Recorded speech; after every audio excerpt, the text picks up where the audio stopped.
తండ్రి అయిన దేవునికి స్తుతులు చెల్లిస్తూ ఉన్నాను. ప్రణాళిక టీవీ వీక్షకులకు, సత్యాన్వేషులకు క్రీస్తు ప్రభు నామంలో ప్రత్యేకమైన వందనాలు. అందరూ బాగున్నారు అనుకుంటున్నాను. మీ కొరకు ప్రార్థన చేస్తున్నాం. మా కొరకు కూడా మీరు ప్రార్థన చేయవలసిందిగా మనం చేస్తూ ఉన్నాం. ఈరోజు కుటుంబం అనే అంశం మీద కొన్ని విషయాలు చర్చించుదాం. కుటుంబం సమాజానికి మూలం. కుటుంబాలు బాగుంటే సమాజం బాగుంటుంది, సమాజం బాగుంటే దేశం బాగుంటుంది, దేశం బాగుంటే ప్రపంచమే బాగుంటుంది. అందువల్ల కుటుంబం అనేది సమాజానికి మూలంగా గ్రంథం చెప్తా ఉంది. ఆ కుటుంబ వ్యవస్థను ఏర్పాటు చేసింది దేవుడే. కాబట్టి మరి కుటుంబంలో ఉన్న వ్యక్తులు, భార్య, భర్త, పిల్లలు, వారి బాధ్యతలు ఈరోజు మనం చర్చించుదాం. కుటుంబంలోని సమస్యలు ఎలా ఉంటాయి, కుటుంబం ఎలా తీర్చబడాలి, లేక కుటుంబం ఎలాగ తీర్చిదిద్దబడాలి వాక్యాన్ని బట్టి అనే విషయాలు గ్రంథం నుంచి మనం ఆలోచించుదాం. కుటుంబ వ్యవస్థను దేవుడే ఏర్పాటు చేశాడు. ఏదోను వనంలో ఒక కుటుంబం ప్రారంభమైంది.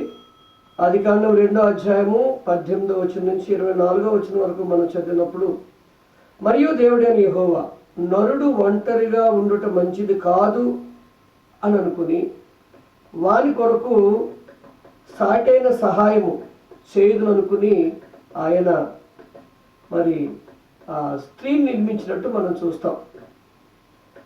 ఈ కుటుంబం దేవుని దృష్టిలో ఉమ్మడి కుటుంబాలు కాదు. కుటుంబం వ్యష్టి కుటుంబాలు, అంటే ఇండివిజువల్ ఫ్యామిలీస్. కానీ ఉమ్మడి కుటుంబం అనేది మన దేశ సాంప్రదాయంగా చాలా కాలం కొనసాగింది. ఇప్పుడైతే ఉమ్మడి కుటుంబాలు దాదాపు లేవని చెప్పాలి. ఇండివిజువల్ ఫ్యామిలీస్ ఉన్నాయి. ఇది దేవుని చిత్తమే. ఎందుకంటే కాబట్టి పురుషుడు తన తల్లిని తండ్రిని విడిచి తన భార్యను హత్తుకొనును అనే మాట మనకు కనిపిస్తుంది. కాబట్టి వారిద్దరు కూడా సపరేట్గా జీవిస్తారు అనేది మరి దేవుని యొక్క ఆలోచన. అందువల్ల మరి కుటుంబం ఎవరైనా ఒకవేళ ఎదుగొచ్చిన బిడ్డ ఉన్నాడు అనుకోండి, వారిని ఒక ఇంట్లోనే చేద్దాం అంటారు కదా. అలాగేంటంటే ఒక కుటుంబం అనేసరికి అది వ్యష్టి కుటుంబం, ఇంగ్లీష్లో ఇండివిజువల్ ఫ్యామిలీ అని అంటాం. ఇది దేవుడు ఏర్పాటు చేసిన వ్యవస్థ. ఇందులో పురుషుడు ఉంటాడు.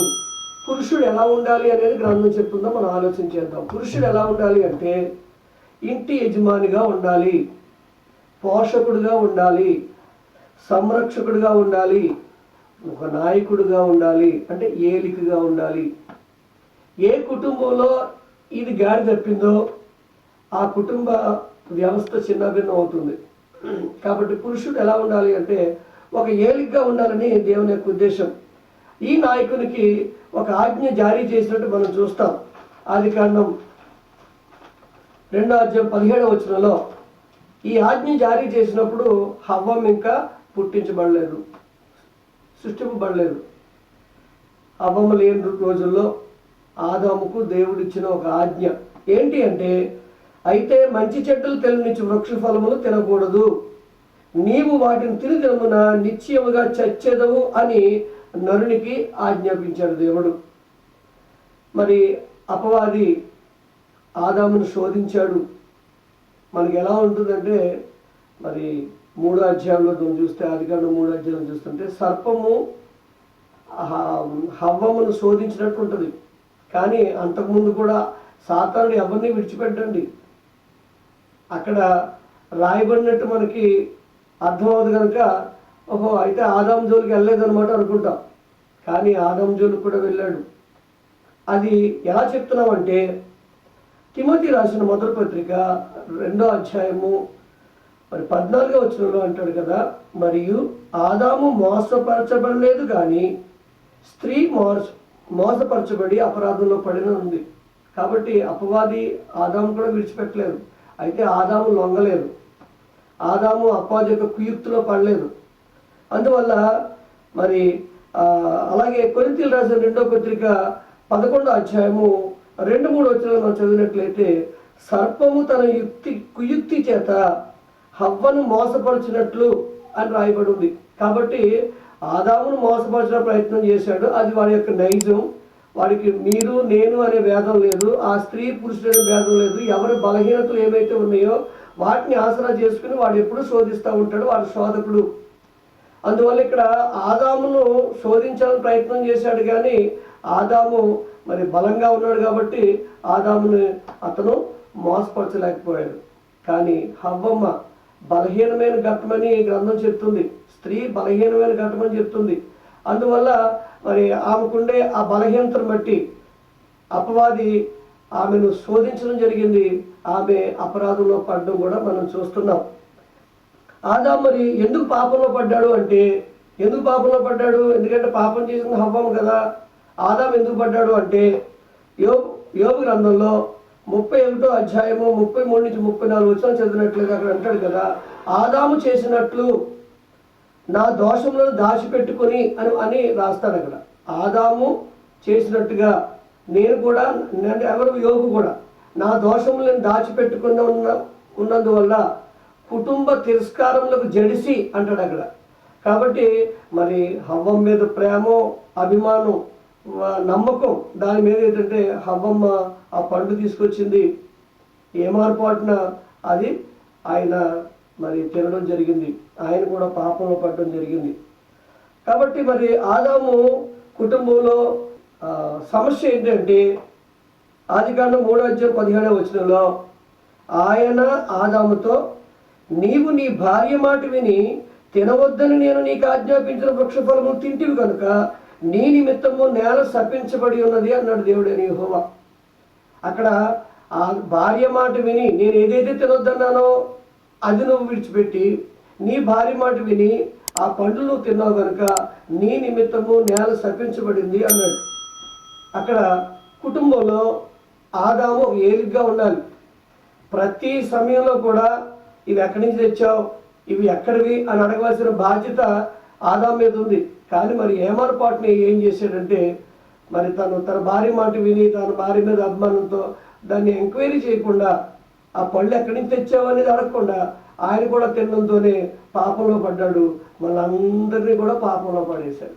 అందువల్ల కుటుంబంలో యజమానుడు ఏలికగా ఉండాలి. ఇది ప్రతి కుటుంబంలో జరగవలసిన పని. అలాగే మరి జ్ఞాని అయిన సొలొమోను ఉన్నాడు. ఆయన కుటుంబంలో కూడా సమస్య వచ్చింది. జ్ఞాని అయిన సొలొమోను, ప్రపంచంలోనే అలాంటి జ్ఞానం కలిగిన వాడు ఒక్కడు ఎవడనూ లేడు అని గ్రంథం చెప్తా ఉంది.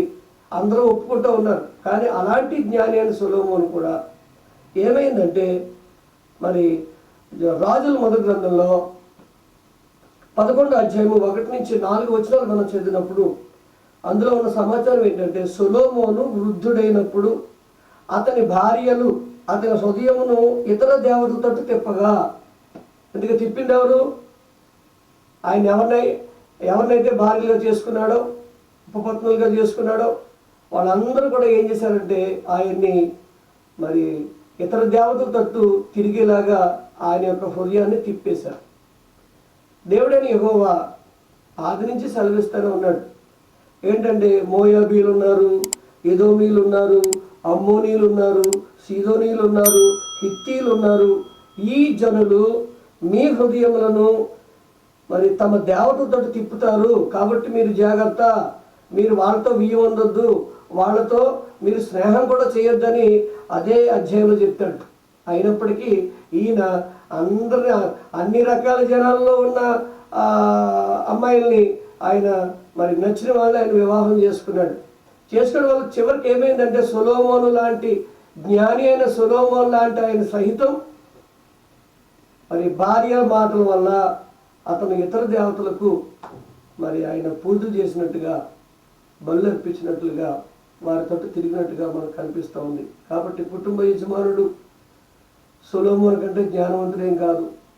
అందువల్ల కుటుంబ యజమానుడు తన ఆధిక్యతను నిలబెట్టుకోవాలి, దేవుడిచ్చిన ఆధిక్యతను నిలబెట్టుకోవాలి.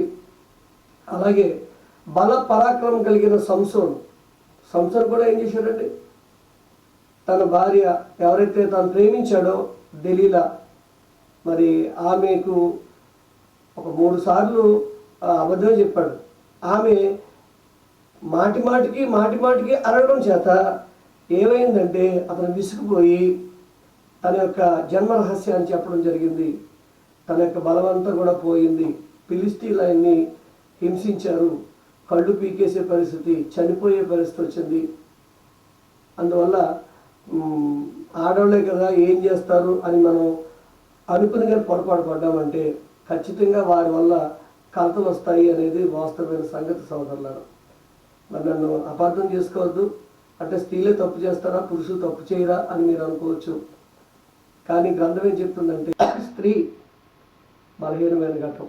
అందువల్ల ఏ మాట వినాలో ఏ మాట వినకూడదో, దేవుడు ఏం చెప్తున్నాడో ఎలా చెప్తున్నాడో అనేది గ్రహించి కుటుంబంలో ఏలికగా దాన్ని అమలు చేయవలసిన బాధ్యత మరి ఆ కుటుంబ యజమానుడి మీద ఉందనేది గమనించవలసిన విషయం సోదరులారా.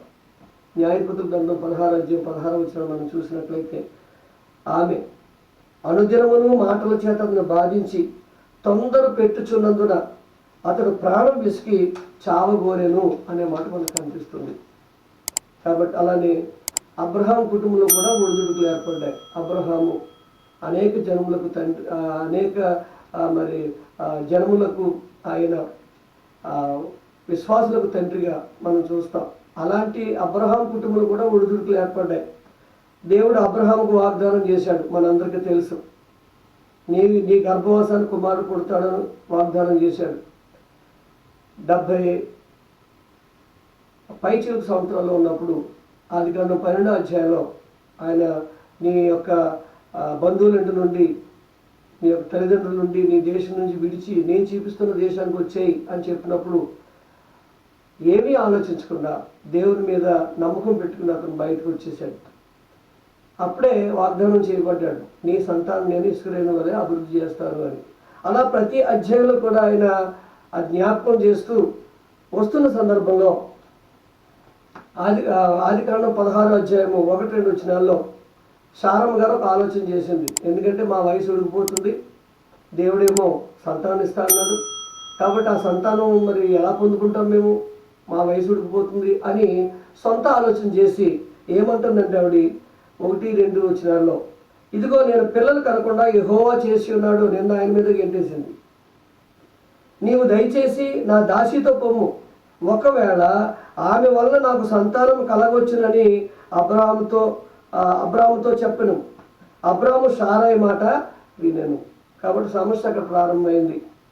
ఏది వినాలో ఏది వినకూడదో ఆలోచించుకోవాల్సిన కుటుంబ యజమానుడు ఇక్కడ భార్య మాట విని మరి ఆయన సమస్యను తెచ్చుకున్నాడు. అలాగే మరి 4వ వచనం మనం చదివితే కుటుంబంలో సమస్య ఏర్పడింది. మనం చూసినప్పుడు 21వ అధ్యాయం 9వ వచనం చూసినప్పుడు అబ్రహాము ఐగుప్తురాలైన హాగరు కన్న కుమారుడు పరిహసించుడు చూచి ఈ దాసిని దీని కుమారుని వెళ్ళగొట్టుమని చెప్పేసింది ఆవిడ నిర్దాక్షిణ్యంగా. పాపం అబ్రహాం చాలా ఏడ్చాడు ఆ విషయంలో. ఎందుకంటే ఎంతైనా తనకు కుమారుడే కదా ఇష్మాయేలు. అయినప్పటికీ నాకు ఉండే సమస్య తలెత్తన గల కారణం శారమ్మ గారే. అందుకనే పేతురు రాసిన మొదటి పత్రిక 3వ అధ్యాయం 7వ వచనంలో స్త్రీ బలహీనమైన ఘటమైన భార్యను సన్మానించి అన్నాడు. అబ్రహాము మరి కుటుంబం వాస్తవానికి అక్కడ ఒడిదుడుకులు ఏర్పడినా మిగతా విషయాల్లో మనకు ఆదర్శంగా మనకు కనిపిస్తారు. ఆయన ఆదికాండం 16వ అధ్యాయం నుండి 22వ అధ్యాయం వరకు చదివితే అబ్రహాము దేవుని వల్ల వాగ్దానం పొందుకోవడం, అది నమ్మడం, గొప్ప పరీక్షకైనా ఆయన నిలబడడం, తర్వాత విశ్వాసులకు తండ్రిగా ఆశ్రయించబడడం, ఇలాంటి విషయాలన్నీ మనం చూస్తాం. అబ్రహామే కాదు ఇస్సాకు కూడా దేవునికి భయపడిన వారుగా మనకు కనిపిస్తారు. కుటుంబ యజమానులుగా వాళ్ళ యొక్క పాత్ర చక్కగా పోషించినట్టు మనం ఆ అధ్యాయంలో చూస్తాం. తండ్రి చెప్పినట్టుగా మరి తన బంధువుల అమ్మాయిని వివాహం చేసుకున్నాడు. ఆదికాండం 24వ అధ్యాయము మరి 3వ వచనం మనం చదివితే నేను ఎవరి మధ్య కాపురం ఉన్నానో ఆ కనానీయుల కుమార్తెలో ఒకదానిని నా కుమారునికి పెళ్లి చేయక నా స్వదేశమందు నా బంధువుల యొద్దకు వెళ్ళి ఇస్సాకును నా కుమారునికి భార్యను తెచ్చు అని తెమ్మని చెప్పేసి ఆ యొక్క ప్రధాన దాసుడికి ఆయన చెప్పడం జరిగింది. కనుక మన యొక్క పిల్లలకు పెళ్లి చేసేటప్పుడు కుటుంబ యజమానుడిగా ఏం చేయాలంటే విశ్వాసుల యొక్క మరి ఆ యొక్క విశ్వాసుల కుటుంబాల్లోంచే మనం సంబంధాలు చేసుకోవాలి తప్ప అవిశ్వాసులతో విద్యుడుగా ఉండొద్దు అని గ్రంథం చెప్తుంది, హెచ్చరిస్తుంది. అనుకోవచ్చు పర్లేదు మా ఇంటికి వచ్చాక మార్చుకుందామని. సొలొమోను సైతం మార్చుకోవడానికి అవకాశం లేకపోయింది, సంసోను సైతం తప్పించుకోవడానికి అవకాశం లేకపోయింది. అందువల్ల వాళ్ళకంటే మనం జ్ఞానవంతులం కాదు, బలవంతులం కాదు. కాబట్టి మీ పిల్లలకు పెళ్లి చేసే విషయంలో కుటుంబ యజమానుడిగా మీరు చాలా జాగ్రత్తగా ఆలోచించవలసిన అవసరం ఉంది. నాయకత్వం కుటుంబంలోంచే రావాలి. అలాగే మరి ఎఫ్సీలకు రాసిన పత్రిక 6:1-4 చెబితే, తండ్రులారా మీ పిల్లల కోపం రేపక ప్రభు శిక్షలోను బోధలోను పెంచమని చెప్తున్నాడు ఆయన. కాబట్టి పిల్లలు పెంచే బాధ్యత కూడా తండ్రే పెంచాలి. అందువల్ల ప్రభు శిక్షలోను బోధలోను పెంచాలి. చూడండి, ఒక సామెత ఉంటుంది, యథా రాజా తథా ప్రజ అని. ఒకవేళ కుటుంబంలో యజమానుడు సరిగ్గా లేడనుకోండి, కుటుంబంలో ఉన్న సభ్యులు కూడా అలాగే ఉంటారు. అందువల్ల మరి మీ పిల్లల వివాహాలు క్రీస్తులో జరగాలి, తర్వాత మార్చుకోవచ్చులే అని అనుకోవద్దు. మీరు అవిశ్వాసంతో జోడుగా ఉండొద్దు అనేది గ్రంథం హెచ్చరిస్తున్న సోదరులారా. కుటుంబ యజమానుడిగా మీరు చేయవలసిన కార్యక్రమాలు మీరు మరి వాక్యానుసారంగా జరిగించాలి. అలాగే స్త్రీ భార్యగా, స్త్రీ ప్రేమకు పాత్రురాలు. ఎఫెసీయులకు రాసిన పత్రిక 5:25 పురుషులారా మీ భార్యలను ప్రేమించుడి అనే మాట చెప్తారు. కాబట్టి స్త్రీ ప్రేమకు పాత్రురాలు. అలాగే 22 స్త్రీలారా ప్రభువునకు వలె నీ సొంత పురుషులకు లోబడి ఉండండి అని చెప్తా ఉన్నారు. నీవు ఎవరికంటే మరి నీ భర్తకు నువ్వు సాటైన నువ్వు ఎవరు అంటే నీ భర్తకు నువ్వు సాటైన సహాయము. నువ్వు లేకపోతే నీ భర్త జీవితం ముందుకు వెళ్ళదు, అలాగే కుటుంబ వ్యవస్థ ముందుకు వెళ్ళదు. సాటైన సహాయంగా చేయబడ్డాం. అందుకే మరి కుటుంబ బాధ్యతలో స్త్రీ దైవ నియమాన్ని ఆలోచించుకుని ఆ యొక్క గృహాన్ని నడిపించుకోవాలి. దైవ నియమానికి విరుద్ధంగా ఉండే ఏ కోరిక కోరవద్దు. సారం అలాగే కోరింది. దాసీకి కుమారుడు పుట్టడం అనేది దేవునికి సంకల్పం కాదు, ఆవిడ సొంత ఆలోచన. కాబట్టి ఏమైంది, ఇంట్లో సమస్యలు బయలుదేరాయి. ఒక వంశం మళ్ళీ బయలుదేరింది. దేవుడు వాళ్ళందరినీ కూడా ఆశీర్వదించవలసి వచ్చింది. కనుక దేవునికి విరుద్ధంగా ఏ కోరిక కూడా మీరు కోరొద్దు. పేతురు రాసిన మొదటి పత్రిక 3:1-5 చదివితే, పరిశుద్ధ స్త్రీలు తమ స్వపురుషులకు లోబడి ఉండడం చేత తమ్మును తాము అలంకరించుకున్నారు అని చెప్పబడుతూ ఉంది. ఆ ప్రకారమే శారా అబ్రాహామును నా యజమానుడా అని పిలుచుచు అతనికి లోబడింది. ఇదే మీ యొక్క కుటుంబంలో జరగవలసిన కార్యక్రమం మీ ద్వారా. సామెతల గ్రంథం 31:10-31 మనం చదివినట్లయితే, గుణవతైన భార్యగా ఉండాలి, బ్రతుకు దినాలన్నీ భర్తకు మేలు చేయాలి, చీకటితో లేచి తన ఇంటి వారికి భోజనం సిద్ధపరచాలి, పొదుపు చేయాలి, ఆర్థిక క్రమశిక్షణ కలిగి ఉండాలి, తన ఇంటి వారి విషయంలో శ్రద్ధ కలిగి ఉండాలి, జ్ఞానం కలిగి ఉపదేశం చేయాలి, మీ ఇంటి వారి నడతలు బాగుగా కనిపెట్టాలి. ఎవరు ఎలా వెళ్తున్నారు, పిల్లలు ఎలా వెళ్తున్నారు, అన్ని విషయాల్లో కూడా బాగుగా కనిపెట్టాలి. మీ ఇంట్లో అత్తమామలు ఉంటే వారిని బాధ్యతగా మీ తల్లిదండ్రుల కంటే ఎక్కువగా చూడాలి. యెహోవాయందు భయభక్తులు కలిగిన స్త్రీగా కొనియాడబడాలి. కనుక ఒక స్త్రీగా నీ కుటుంబంలో పాత్ర అది తల్లి. కాబట్టి మంచి స్త్రీగా, మరి మంచి భార్యగా మీ కుటుంబంలో ఎదగాలి. ఇక పిల్లలు అన్ని విషయంలోనూ మీ తల్లిదండ్రులకు మరి విధేయులే ఉండండి. అన్ని విషయాల్లో మీ తల్లిదండ్రులకు మాట వినండి అని చెప్తా ఉన్నాడు. అందువల్ల ఏ విషయమైనా సరే మీ తల్లిదండ్రుల్ని మీరు సంప్రదించి మీరు కార్యక్రమాలు జరిగించాలి తప్ప మరి వారికి ఎదురు తిరిగి వ్యతిరేకంగా ఏ కార్యక్రమంలో చేయొద్దు. అది దైవ నియమం కాదు అనేది మీరు అర్థం చేసుకోవాలి.